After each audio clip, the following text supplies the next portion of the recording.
ఈరోజు ఎపిసోడ్లో మనకు కురుక్షేత్రంలో ఏం జరిగింది అనేది ఎలా తెలుస్తుంది? సంజయుడు ధృతరాష్ట్రుడికి చెప్పడం ద్వారా తెలుస్తుంది కదా.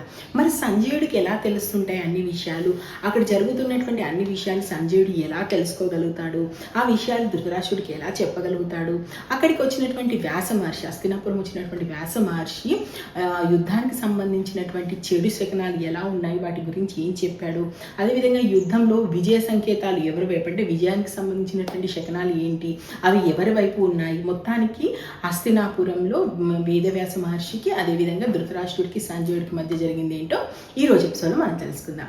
సో ఇక్కడ మొత్తం కురుక్షేత్రంలో తూర్పు ముఖంగా పాండవులు ఉంటారు, వాళ్ళకి అభిముఖంగా అంటే వాళ్ళకు ఎగ్జాక్ట్ ఆపోజిట్లో కౌరవులు ఉంటారు. ఇంకా తెల్లారితే యుద్ధానికి ఇక్కడంతా సిద్ధమైపోయింది.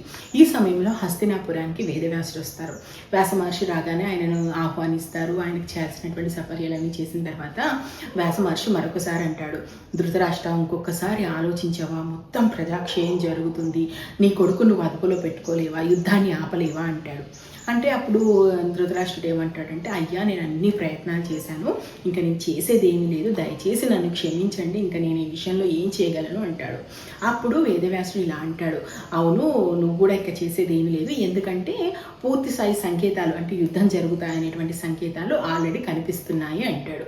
అయితే ఇలా అన్న తర్వాత వేదవ్యాసుడు ధృతరాష్ట్రుడి బాధను చూసి ఇలా అంటాడు, నీకు కావాలంటే చెప్పు, నేను దివ్య దృష్టి ఇస్తాను, అక్కడ యుద్ధంలో ఏం జరుగుతుందో ఏంటో నువ్వు చూడొచ్చు అంటాడు.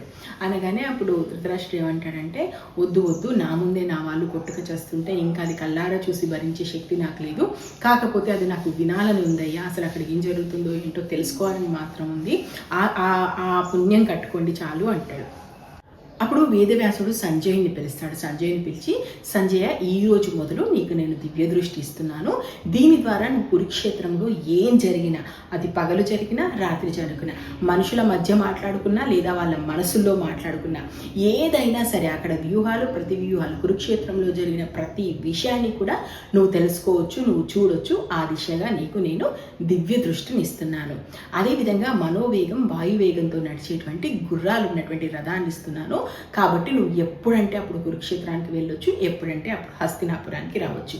అదేవిధంగా నువ్వు కురుక్షేత్రంలో నీకు నచ్చినట్టు సంచరించవచ్చు, కానీ ఏ ఆయుధం, అది బ్రహ్మాయుధం బ్రహ్మాస్త్రమైనా సరే, ఏ ఆయుధం నిన్ను ఏమీ చేయలేదు. నువ్వు కురుక్షేత్రంలో అన్ని చోట్లకు తిరిగి అంతే సురక్షితంగా హస్తినాపురం వస్తావు.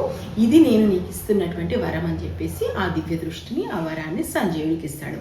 సో అలా అన్నమాట, సంజయుడికి కురుక్షేత్రంలో జరిగినటువంటి విషయాలన్నీ తెలుస్తుంటాయి. అవి వెంటనే ధృతరాష్ట్రుడికి చెప్తుంటాడు.